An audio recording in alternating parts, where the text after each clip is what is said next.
Sacred Needs உங்கள் வீட்டுக்கு தேவையான எல்லா விதமான பூஜா ஐடல்ஸ் and பூஜா ஆர்டிகல்ஸ்க்கான ஒரே இடம். Visit sacredneeds.com. கோயம்புத்தூர் கார்ப்பரேஷன் லிமிட்ல இருந்து 2 கிலோமீட்டர்ல ஒரு லேண்ட் வெறும் 8 லட்சம் தான். Sri baby blue J Coimbatore. MCR Pure Cotton Club, formals and casual shirts.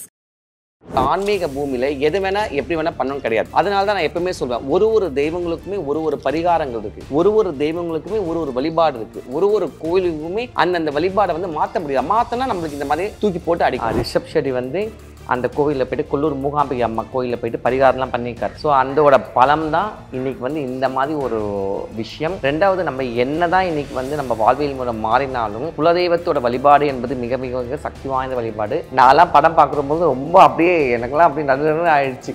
இன்னும் உட்காரமில்ல, செருப்பு போட்டுருந்தேன், ஆனால் செருப்பு போட்டு நான் ஊற்றுறேன். நான் என்னால் அந்த வைப்ரேஷன் தாங்கவே முடியல. ஒரு நல்ல ஒரு பிக்சர் வந்து இன்னைக்கு மக்களுக்கு இந்த அளவுக்கு ரீச் ஆகுதுன்னா கண்டிப்பாக தெய்வத்தோட அனுகிரகம் தான்.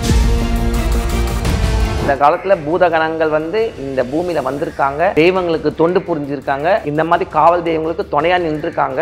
ஏன்னா எல்லாத்துக்குமே ஒரு கனெக்டிவிட்டி தான். இந்த உலகம் வந்து இன்னைக்கு நேற்று தோணுது இல்லை, 2 லட்சத்துக்கு முன்னாடி சொல்றாங்க. அப்ப நம்மள ஒண்ணுமே கிடையாது. அப்ப எத்தனை வம்சத்தை நம்ம தாண்டி வந்திருக்கோம். அப்ப அத்தனை வம்சத்துக்குமே அந்த குலதெய்வம் வந்து சாட்சியா நிற்குதுன்னா எவ்வளவு பெரிய விஷயம். கண்டிப்பா தெய்வங்களோட அனுகிரகம் இல்லாம கண்டிப்பா நடக்காது. ஏன்னா ரிஷப் ஷெட்டி தெளிவா சொல்லிக்கிறார், 4 வாட்டி அவருக்கே வந்து அந்த மரண பயத்தை காட்டியிருக்கு. பரிகாரங்கள் பண்ணதால தெய்வத்தோட அனுகிரகம், நானும் ஒரு பீடத்திலேருந்து சொல்கிறேன், நானும் நம்ம கோயில்னு சொல்கிறேன், அம்மாவோட ஆசீர்வாதம் கண்டிப்பாக இருக்கும். ஏன்னா எந்த கொல்லூர் மூகாம்பிகை கோயிலில் அவர் போய் பரிகாரம் பண்ணாரோ அதே கொல்லூர் மூகாம்பை இங்கேயும் இருக்கிறதால நான் சொல்கிறேன். ஃபர்ஸ்ட் படத்தில் வேணால் அவர் பண்ணது வந்து சில தவறுகள் இருக்கலாம், அது ரொம்ப வந்து சீரியஸாக எடுத்துக்காம அந்த பரிகாரங்களாம் சரியாக பண்ணாமல் இருந்தால் நான் சொன்ன மாதிரி. பட் ஆனால் அதுக்கப்புறம் பார்த்தீங்கன்னா முழுக்க விரதங்கள் எடுத்திருக்காங்க. அத்தனை பேருமே விரதம் இருந்து அந்த படம் முடிக்கிற வரைக்கும் ரொம்ப சரியாக இருந்திருக்காங்க. அந்த கோவில் டீம் எல்லாருமே கொல்லூர் மூகாம்பிகை போயிட்டு பரிகாரங்கள் முறைப்படி பண்ணியிருக்காங்க. மந்திரத்தால் எதை வேணா அடிச்சிடலாம். பட் ஆனால் அதே மாந்திரிகத்தில் அவங்க சைடில் தெய்வங்கள் ரொம்ப பலமாக இருந்து இவங்க வழிபாட்டில் குலதெய்வம், கிராம தெய்வங்கள், இஷ்ட தெய்வங்கள், இந்த 3 தெய்வங்கள் தான் வழிவிடணும். அதெல்லாம் வந்து பண்ணும் பொழுது. வணக்கம். இந்த காந்தாரா படம் பற்றி நம்ம ஆல்ரெடி பேசியிருந்தோம். காவு வங்கம் காந்தாரா படம்ங்கிற மாதிரி நியூஸஸ்லாம் பரவிட்டு இருந்துச்சு. இன்றைக்கி அந்த படம் ரிலீஸ் ஆகி நல்லா வெற்றிகரமாக போயிட்டுருக்கு. நீங்கள் இந்த ஒரு பரிகார பூஜை பண்ணால் அந்த படத்துக்கு எந்த தடங்களும் வராதுன்ற மாதிரியான விஷயங்கள்லாம் சொல்லியிருந்தீங்க. இப்போது அவங்களும் அந்த பூஜையெல்லாம் பண்ணிவிட்டு படத்தை ரிலீஸ் பண்ணியிருக்காங்க. இந்த படத்தை பற்றி சொல்லுங்கம்மா. இதில் வந்து குலதெய்வங்களை பற்றி சொல்லியிருக்காங்க, அதை பற்றி சொல்லுங்கள். கண்டிப்பாக நம்ம வந்து இந்த ஃபஸ்ட்டு சாப்டர் வந்தப்போ நீங்கள் வந்து என்னை எடுத்தீங்க. ஏன்னா கிட்டத்தட்ட வந்து 4 மரணம் வந்து ஆயிருந்தது. அப்போ மேல்கொண்டு இது எப்படி தடுக்கணும்னு சொல்லிட்டு கேட்குறப்போ நான் சொன்னேன். ஏன்னா அவங்க வந்து எடுத்த இடம் வந்து கொல்லூரில் தான் எடுத்திருக்காங்க. அதாவது கர்நாடகாவோட இது. கர்நாடகாவுக்கு யார் அதிபதி, எந்த தேவின்னு பார்த்தீங்கன்னா கொல்லூர் மூகாம்பிகும் சாமுண்டீஸ்வரி, இவங்க 2 பேர் தான் கர்நாடகா அதிபதி. ரிஷப் ஷெட்டி வந்து அந்த கோவிலில் போய்ட்டு கொல்லூர் மூகாம்பிகை அம்மா கோயிலில் போய்ட்டு பரிகாரம்லாம் பண்ணியிருக்காரு. ஸோ அதோட பலம் தான் இன்றைக்கி வந்து இந்த மாதிரி ஒரு விஷயம்.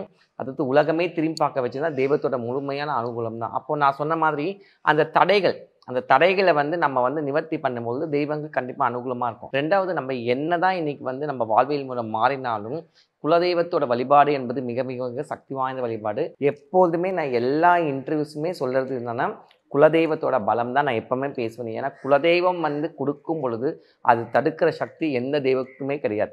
குலதெய்வத்தோட அனுகிரகம் இருந்தால் தான் நம்ம என்ன தெய்வம் வழிபாடு பண்ணாலும் அந்த வழிபாடு தெய்வங்கள் உள்ளே வரும்னு சொல்வேன். அதே மாதிரி குலதெய்வத்தோட பலன், குலதெய்வத்தோட இன்னைக்கு இருக்கிற நிலை, இன்னைக்கு இருக்கிற கலியுகத்தில், இன்னைக்கு இருக்கிற காலகட்டத்தில் குலதெய்வங்கள் எத்தனை அளவுக்கு ஒரு இம்பார்ட்டன்ஸ் சொல்லிட்டு ரிஷப் ஷெட்டி வந்து அவ்வளோ அழகாக தெளிவாக சொல்லியிருக்காரு. சாதாரணமாக நம்ம ஒரு கல்லுன்னு நினைக்கிறோம், ஆனால் அந்த கல்லோட சக்தி என்னன்னு அவ்வளோ அழகாக சொல்லியிருக்காரு.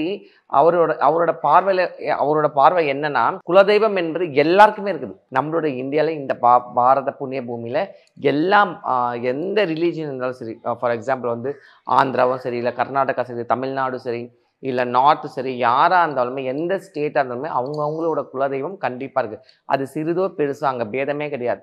ஆனால் அதோட சக்தி வந்து எல்லையற்றது. நம்மளை வந்து என்னதான் கஷ்டத்தில் இருந்தால் கூட, ஏன் உயிர் போகிற நிலைமையில் இருந்தால் கூட நம்ம காத்து ரட்சிக்கிற சக்தி பலம் வந்து குலதெய்வம்.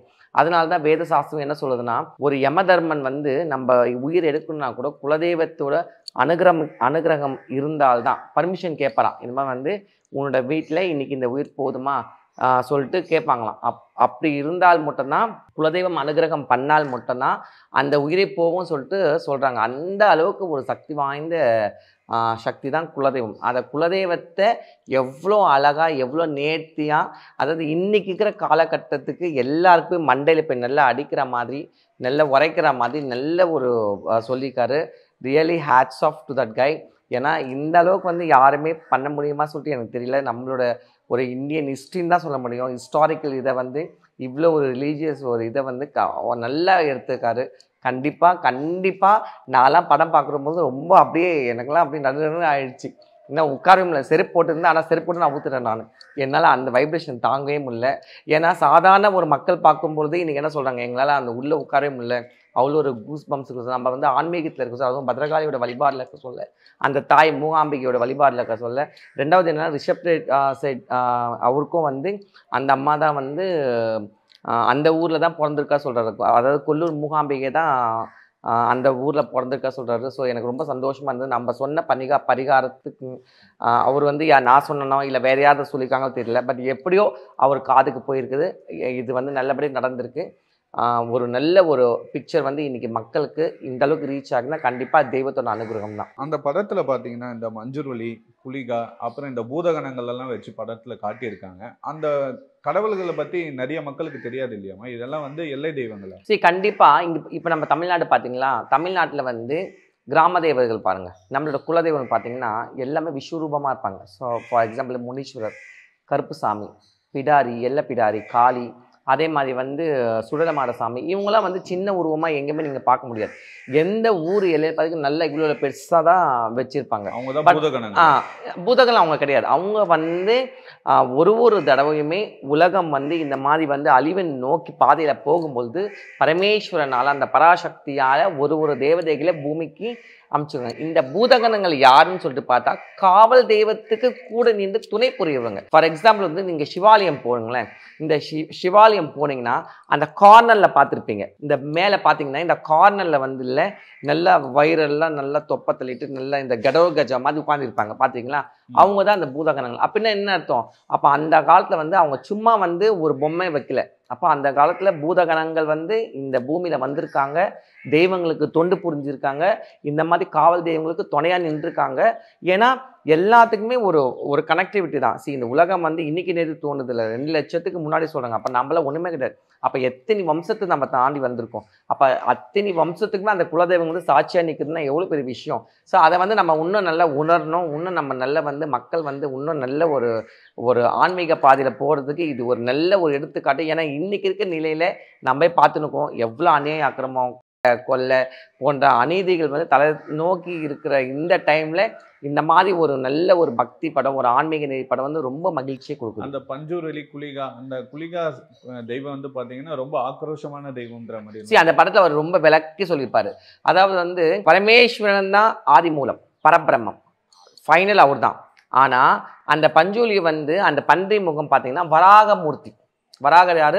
பெருமாளோட 10 அவதாரத்தில் ஒரு அவதாரம். நல்லா புரிஞ்சுங்க. அந்த கடைசியில் அவர் சொல்ல இருப்பாங்க, நான் ஒரு ஆணாக இருந்து ஒரு பெண்ணை நான் வந்து கொல்ல மாட்டேன். பாருங்க எப்படி எவ்வளோ ஒரு மைத்தியாலஜிக்கு நம்ம வந்து அந்த சாஸ்திர வேதங்கள் எவ்வளோ அழகாக சொல்லுது. ஒரு ஆண் வந்து பெண்ணை கொல்லக்கூட சாஸ்திரமே சொல்லுது. தெய்வமாக இருந்தால் கூட அது கொல்லலைப்பாங்க. நான் உன்னை கொல்ல மாட்டேன், ஆனால் என்னோட தங்கை வருவா சொல்லி சாமுண்டேஸ்வரி கூப்பிட்றார். அதான் மகாகாளி ரௌத்ர ரூபிணி சண்டியை கூப்பிட்றார். வந்து அவங்க வதம் பண்ணுறாங்க. அப்படின்னா என்ன அர்த்தம்? அதாவது எவ்வளோ ஒரு விஷயம், எவ்வளோ பெரிய விஷயத்த இந்த மக்களுக்கு புரிகிற மாதிரி நல்லா எடுத்து காட்டியிருக்காரு. கண்டிப்பாக தெய்வங்களோட அனுகிரகம் இல்லாமல் கண்டிப்பாக நடக்காது. ஏன்னா ரிஷப் தெளிவாக சொல்லிக்கிறார். 4 வாட்டி அவருக்கே வந்து அந்த மரண பயத்தை காட்டியிருக்கு அந்த படம் எடுக்கிறப்போ. பட் ஆனால் பரிகாரங்கள் பண்ணதால நல்ல ஒரு விஷயம் வந்து அவருக்கு வந்து வெளிக்கொண்டதுக்கு நான் சொல்கிறேன். கண்டிப்பாக தெய்வத்தோட அனுகிரகம், நானும் ஒரு பீடத்துலேருந்து சொல்கிறேன், நானும் நம்ம கோயிலில் சொல்கிறேன், அம்மாவோட ஆசீர்வாதம் கண்டிப்பாக இருக்கும். ஏன்னா எந்த கொல்லூர் மூகாம்பிகை கோயிலில் அவர் போய் பரிகாரம் பண்ணாரோ அதே கொல்லூர் மூகாம்பிகை இங்கேயும் இருக்கிறதால நான் சொல்கிறேன். இந்த பஞ்சூலி தெய்வம் என்னன்னு பார்த்தீங்கன்னா, பன்றி குட்டிகள் வந்து பூமியில் வந்து இருந்திருக்கும் பொழுது அது ஒன்று வந்து வழி தவறி போயிடுச்சு. அப்போ பார்வதி தேவி என்ன பண்ணுறா, அந்த பன்றி குட்டியை வந்து எடுத்து வளர்த்து அம்மா கையில் எடுத்து கொண்டு போகிறாங்க. நல்லா புரிஞ்சுக்கங்க. சாதாரணமே நம்மக்கிட்ட ஒரு நல்ல ஒரு பிராணிகள் வளர்க்கும்போது நம்ம என்ன பண்ணுறோம், அதுக்கு நல்ல ஊட்டச்சத்து கொடுத்து நல்லா நல்லா வளர்க்குறோம். அப்போ ஜெகன்மாதாவை லோக ஜனனியை அவள் சும்மா அப்படி கைப்பட்டாலே எந்த ஒரு ஜீவராசும் அதிபயங்கரமான சக்தி வந்துடும், அதிபயங்கரமான சக்தி வந்துடும். அப்போது அந்த சக்தியாகப்பட்டு அந்த பஞ்சூலி என்ன பண்ணுது, மேலோகத்தில் போயிட்டு எல்லாம் அந்த கைலாயத்தில் இருக்கிற எல்லா செடி கொடி அந்த கனி காய்கறி எல்லாத்தையும் போட்டு தும்சம் பண்ணுது. அப்போ இதை வந்து பரமேஸ்வரன் தாங்க முடியல. உடனே என்ன பண்ணுறாரு, சிவபெருமன் அதை வந்து அழிச்சிடுறாரு. அப்போ அம்மா வந்து ரொம்ப அதை கஷ்டப்படுறா. அம்மா என்ன சொல்கிறா, ஏன் நான் தானே அந்த குழந்தைய கொண்டு வந்தேன், அது பாட்டு கீழேயாச்சும் இருந்திருக்கும், மேலே நான் கொண்டு வந்து நீங்கள் இந்த மாதிரி பண்ணீங்களா, அதுக்கு திருப்பி உயிர் கொடுங்க சொல்லிட்டு பரமேஸ்வரன் கருணையே வடிவானவர், எதுவுமே கேட்டால் இல்லைன்னு சொல்லவே மாட்டார். அதனால் அந்த ஜீவனுக்கு திருப்பி புனர்ஜென்மம் கொடுக்குறாரு. அப்போ உயிர் கொடுத்த பிறகு அப்பா என்ன சொல்கிறாரு, நீ இனிமேல்ட்டு இந்த கைலாய மலையில் இருக்கக்கூடாது, நீ பூலோகத்துக்கு போயிட்டு அங்கே இருக்கிற காடு மலை, நல்லா புரிஞ்சுங்க, காடு மலை அப்படின்னு என்ன அர்த்தம், அந்த காடில் இருக்கிற விலங்குகள் காட்டில் இருக்க மனிதர்கள் அவங்களுக்கு நீ துணையாக நின்று அனுகிரகம் பண்ணு சொல்லிட்டு அமைச்சிடாரு. ரெண்டாவது பூதகணங்கள். இப்போ அதுக்கு துணை கண்டிப்பாக பூதகணங்கள் வேணும்ல. அதனால தான் 108 கணங்களில் ஒரு கணமாக அந்த பஞ்சூரி இருக்கிறதால தான் பூதகணங்களும் அங்கே இருக்குது. ஸோ இது வந்து எல்லா விஷயத்துலையுமே வந்து ஆக்குபை பண்ணதான். ஏன்னா நம்மளோட சவுத் இந்தியாவில் கூட பார்த்தீங்கன்னா, நீங்கள் தமிழ்நாட்டில் கூட பார்த்தீங்கன்னா வச்சிங்களேன், ஒரு தெய்வங்களும் விஸ்வரூபமாக இருப்பாங்க. இருந்தால் கூட மெயினாக சிவாலயில் நீங்கள் பார்த்தீங்கன்னா கூட அங்கே வந்து அந்த அரக்கர்கள் மாதிரி உட்காந்துருப்பாங்க, நல்லா பெரிய பெரிய மீசை வச்சுட்டு கோரப்பல் வச்சுட்டு இந்த கும்பலாம் வச்சுட்டு. ஸோ அதே தான் இந்த பஞ்சூலி ஸ்டோரியும். அதே மாதிரி இன்னொரு விஷயமும் சொல்கிறாங்களா, இந்த தெய்வங்களோட உண்மையை வந்து வெளியே சொல்கிறதுனால தான் இந்த படக்குழுவுக்கு வந்து இந்த மரண அளவுக்கு ஒரு விபத்து ஏற்பட்டு இந்த மாதிரி சம்மந்தமே இல்லாமல் சில காரணங்களால இறந்து போகிறாங்க இல்லையா. தெய்வங்களோட ரகசியத்தை வெளியே சொல்கிறதுனால தான் இந்த படத்துக்கு இந்த மாதிரி ஒரு தடை வந்து. கண்டிப்பாக. அதாவது வந்து ஃபஸ்ட்டு படத்தில் வேணால் அவர் பண்ணது வந்து சில தவறுகள் இருக்கலாம், அது ரொம்ப வந்து சீரியஸாக எடுத்துக்காமல் அந்த பரிகாரங்களாக சரியாக பண்ணாமல் இருந்தால் நான் சொன்ன மாதிரி. பட் ஆனால் அதுக்கப்புறம் பார்த்தீங்கன்னா முழுக்க விரதங்கள் எடுத்திருக்காங்க. அத்தனை பேருமே வெஜிடேரியன்ஸாக இருந்திருக்காங்க. அத்தனை பேருமே விரதம் இருந்து அந்த படம் முடிக்கிற வரைக்கும் ரொம்ப ஸ்ரதியாக இருந்திருக்காங்க. அந்த கோவில் டீம் எல்லாருமே கொல்லூர் மூகாம்பிகை போயிட்டு பரிகாரங்கள் முறைப்படி பண்ணியிருக்காங்க. நீங்கள் பார்த்தாலே தெரியும், எத்தனையோ ஃபோட்டோஸ் கூட ரிலீஸ் ஆகிருக்கு. ஸோ அதை வச்சு சொல்கிறேன் நான். ஏன்னா அதே மாதிரி என்ன கேட்டப்போ நான் அதை சொன்னேன், எந்த ஒரு தடைகளையுமே தடுக்கிற சக்தி பராசக்தி கொண்டு, அவள் மீறி எதுவுமே கிடையாது. மூகாம்பிகை சொல்லவே தேவையில்லை, சரஸ்வதி லக்ஷ்மி காளி அவ. அதனால எந்த ஒரு விஷயத்த அந்த அம்மா முன்னாடி போய் நின்றா. இன்னைக்கு இப்போ கூட பார்த்தீங்க, சமீப காலத்து இளையராஜா கூட 3 கோடி ரூபாய்க்கு வந்து வைரத்தால் ஆன கிரீடத்தை வந்து கொடுத்துருக்காரு. ஸோ இதெல்லாம் பக்தியின் வெளிப்பாடு தான். கண்டிப்பாக அந்த அம்மாவோட அனுகிரகம் இல்லாமல் எதுவுமே இல்லை. ஸோ இதை வந்து முன்னாடி வந்து ஏதாவது சோதனைகள் இருக்கலாம், இல்லை இவங்க வந்து எதையாவது மறைக்கப்பட்டு ஏதாவது ஒரு விஷயத்தை வந்து இன்னும் சரியாக காட்டாமல் இருந்துக்கலாம். பட் நான் இன்னைக்கு பிரம்மாண்டத்தின் உச்சக்கட்டம், அதாவது உலகமே திரும்பி பார்த்துருச்சு. அவர் இந்தியன் ஹிஸ்ட்ரியில் இந்த மாதிரி ஒரு சினிமா இனிமேல் வருமா சொல்லிட்டு அந்த அளவுக்கு ஒரு கேள்விக்குறி ஆயிடுச்சுன்னா கண்டிப்பாக இதெல்லாம் தெய்வங்களோட அனுகிரகம் கண்டிப்பாக இருக்குது. அதே மாதிரி அந்த படத்தில் வந்து கடைசியாக பார்த்தீங்கன்னா அந்த பில்லி சூனியம் பற்றிலாம் காட்டியிருப்பாங்க. தெய்வத்துக்கே, இந்த குலதெய்வத்துக்கே சூனியம் வைக்கிற மாதிரி விஷயங்கள். ஆமாம் கண்டிப்பாக. சரி, அதுதான் சொல்கிறேனே, பேய் பிசாசு போன்ற துர்த சக்திகள் கண்டிப்பாக இருக்குது, அது இல்லைன்னு சொல்ல. பட் ஆனால் குலதெய்வத்தோட அனுகிரகம் இருந்தால் அதெல்லாம் தவிடுபடி ஆகிடும் சொல்லிட்டு எவ்வளோ சிம்பிளாக சொல்லியிருக்காங்க பாருங்கள். சரி, இன்னைக்கு வந்து எந்த ஒரு விஷயமும் நம்மளுக்கு வந்து நம்ம குலதெய்வம் இல்லைன்னா வீட்டுக்கு கதவு இல்லாத சமம். சிம்பிள். ஒரு வீட்டில் கதவு இல்லைன்னா என்ன ஆகும், யார் வேணால் உள்ளே ஏறிடுவாங்க. குலதெய்வம் என்பது கதவுக்கு, அதனால தான் குலதெய்வ வழிபடுறது வீட்டு வாசலில் பண்ணுறது, புரியுதா? அப்படி இருக்கும் பொழுது இன்னைக்கு இந்த குலதெய்வத்தோட முக்கியத்துவம் ரொம்ப அழகாக சொல்லி. ஏன்னா இன்னைக்கு நிறைய பேருக்கு குலதெய்வம்னா என்னன்னு தெரியல. சரி, அந்த குலதெய்வம் தெரியாததான் இன்னைக்கு எல்லாமே தப்பாக நடக்குது, எல்லாமே கஷ்டங்கள், என்ன இருந்தும் நிம்மதி இல்லை.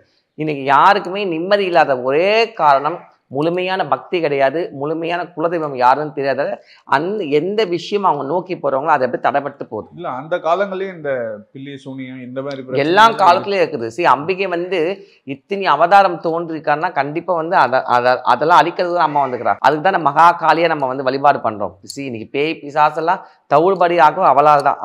அந்த படத்திலேயே கிளியரா சொல்லியிருப்பாங்க பாரு, அவர் போய் அவர் தங்கையை நான் அனுப்புறேன்னு சொல்றாரு. அப்ப யாரு, மகா காளியால எல்லாமே முடிஞ்சிடும் சொல்லிட்டு சொல்றது எவ்வளவு பெரிய விஷயம். சண்டி மகாசக்தியால முடியாது, உலகத்துல எதுவுமே கிடையாது. அதை நான் என் வாழ்க்கையிலேயே பரிபூர்ணமா நான் நம்புறேன்.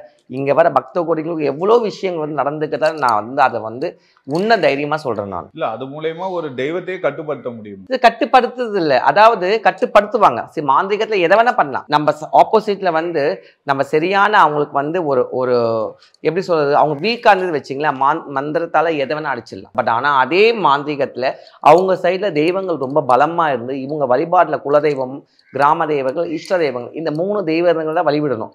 இந்த 3 தெய்வங்களையும் கட்ட முடியும். எப்படி கட்ட முடியும்னா இவங்களோட பேரு, இவங்களோட தலைமுடி, அது ரொம்ப கிளியரா சொல்லுவாங்க. இவங்களோட வஸ்திரம்னா துணி, இவங்களோட நகம், இதெல்லாம் வச்சு பிரயோகம் பண்ணும் பொழுது ஆனாலும் அவங்க சைடில் தெய்வங்கள் ஸ்ட்ராங்காக இருந்தால் குலதெய்வங்கள் இப்போ இந்த ஊரில் இருக்கிற இந்த ஊர் கிராம தேவதை, அப்போ அந்த கிராம தேவதைக்கு நம்ம போய் வழிபாடு வருஷத்துக்கு திருவிழா போய் கலந்துக்கணும். அதே மாதிரி நம்மளோட இஷ்ட தெய்வம் அதெல்லாம் வந்து பண்ணும் பொழுது இந்த ஆப்போசிஷன்ல பண்ற ஏவல் பில்லி சூனி போன துரித சக்தி நம்ம கிட்ட வர விட மாட்டாங்க. அதே மாதிரி அந்த தேவங்கோட கண்ணீரை வச்சு கட்டுப்படுத்துறாங்க. சரி, மாந்திரிகம் என்பது எப்படி வேணா பண்ணலாம். சுடுகாட்டுல பண்ணலாம், கடல்ல இருக்க மீன்கள் இருக்குல்ல, உயிருள்ள மீன்கள், அதை வச்சு பண்ணலாம். அதே மாதிரி வந்து கோழி, ஆடு, பன்றி போன்ற எல்லா விதமான ஜீவராசிகளை பலி கொடுத்து பண்ணலாம். ஸோ மாந்திரிகம் வந்து எப்படி வேணால் பண்ணலாம். அது வந்து எப்படி வந்து வேத சாஸ்திரத்துக்கு வந்து எவ்வளோ விஷயங்கள் இருக்கோ அதே மாதிரி மாந்திரிகத்துக்கு எவ்வளோ விஷயங்கள் இருக்குது. அதெல்லாம் நம்மளால் வந்து யோசிக்கவே முடியாது. பட் ஆனால் அதையெல்லாம் பொடியாக ஆக்கி எல்லாத்தையுமே சர்வ நாசமாக்கி அதை நம்ம நல்ல ஒரு நிலையை கொண்டு வரணும். கண்டிப்பாக ஆன்மீக பயணம் இருக்கணும். அதுலேயும் வந்து மகாசக்தியான மகாகாலியோட அனுகிரகம் இருக்கும்போது எதுவுமே நம்ம பயப்படவே தேவையில்லை. சரி, அப்படி எல்லாருமே அழியணும்னு நினச்சா இந்த உலகத்தில் செய்வன பெல்லி சொல்றது யார் வேணா அழிச்சிடலாம். கரெக்டாக பிறப்புன்னு ஒன்று இருந்தால் இறப்புன்னு இருக்கு. ஆனால் அதுக்கு நடுவில் இருக்கிற எல்லாமே நம்மளோட கர்மா தான். நம்மளோட தலையில என்ன விதியில எழுதப்பட்டதோ, பூர்வ ஜென்மத்தில் என்ன நம்ம செஞ்சுட்டு இந்த ஜென்மத்தை பிறவை எடுத்தோமோ கண்டிப்பாக அதை அனுபவிச்சு தான் ஆகணும். அதுக்காக தான் நம்மளுக்கு தெய்வ வழிபாடுன்னு ஒன்று இருக்குது. அந்த தெய்வ வழிபாடு நம்ம கரெக்டாக பண்ணும்போது இந்த மாதிரி கஷ்டங்களாக கிட்டே நெருங்காது. அதை ரொம்ப தெளிவாக சொல்லி பார்ப்பாங்க. ஸோ அந்த மாதிரி எல்லாமே வந்து எல்லா மக்களுமே இந்த கலாட்டா சேனல் மூலிமா நான் சொல்லிக்கிறேன். கண்டிப்பாக ஆன்மீக நெறியிலுங்க, தர்மத்தின் வழியில இருங்க. இது மாதிரி வந்து இன்னைக்கு இருக்க காலகட்டத்தில் நம்மளுக்கு ஆன்மீக பாதியும் தெய்வத்தின் நம்பிக்கை தான் நம்மளை வந்து கொண்டு போகணும். ஏன்னா உலகம் இன்னைக்கு ரொம்ப படுகுழியில் அதில் பாதாளத்தில் போயின்னு இருக்கு. தெய்வத்தோட அனுகூலம் மட்டும் தான் நம்மளை கை கொடுத்து மேலே கொண்டு வரோம். ஜெய் மகாகாளி.